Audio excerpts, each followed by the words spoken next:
दूसरी बात, हम राउज एवेन्यू कोर्ट को यह भी पूरा सीक्वेंस बताएंगे कि किस तरह से पहले Bharatiya Janata party press conference करती है, प्रेस कॉन्फ्रेंस में कहती है कि अरविंद केजरीवाल जेल जाएंगे। भारतीय जनता पार्टी ये कहती है कि ईडी अरविंद केजरीवाल को अरेस्ट करने वाली है, और भारतीय जनता पार्टी की प्रेस कॉन्फ्रेंस के तुरंत बाद ईडी का समन आ जाता है। ये क्या दिखाता है? ये दिखाता है कि ये समन किसी लीगल आधार पर नहीं भेजा जा रहा,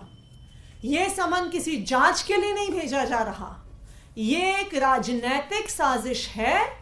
जिसके तहत ये कोशिश की जा रही है कि दिल्ली के मुख्यमंत्री अरविंद केजरीवाल जी को ईडी के ऑफिस बुला के अरेस्ट कर लिया जाए। ऐसा कैसे हो जाता है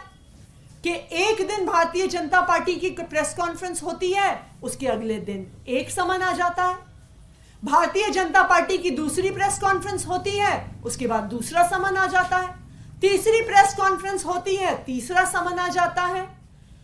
तो जो इन समन्स का भारतीय जनता पार्टी की प्रेस कॉन्फ्रेंसेस के साथ कोरिलेशन है और जो अरविंद केजरीवाल जी को अरेस्ट करने की, गिरफ्तार करने की साजिश है, यह भी हम कोर्ट के सामने रखेंगे।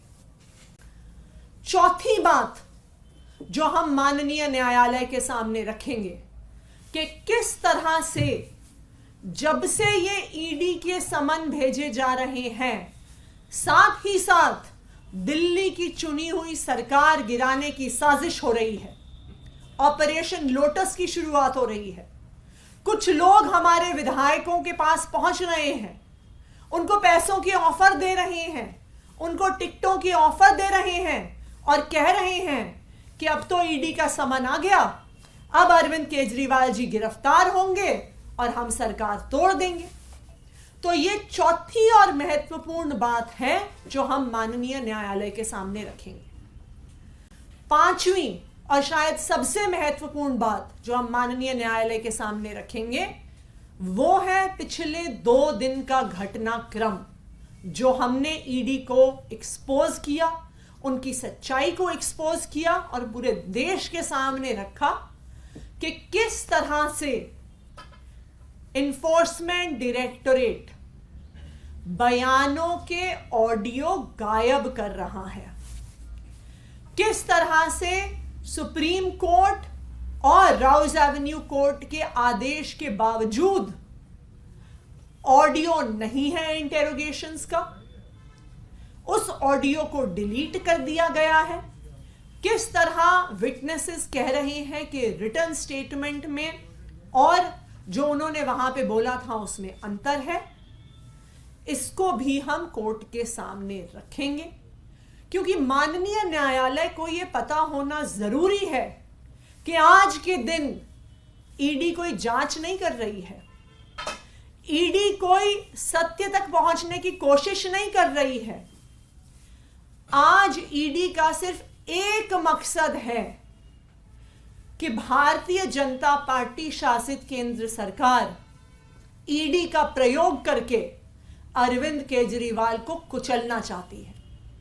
आज ईडी का प्रयोग करके अरविंद केजरीवाल की सरकार को बदनाम करने की कोशिश है, अरविंद केजरीवाल को गिरफ्तार करने की कोशिश है और अरविंद केजरीवाल को किसी ना किसी तरीके से उनको राजनीतिक तौर पे खत्म करने की कोशिश है।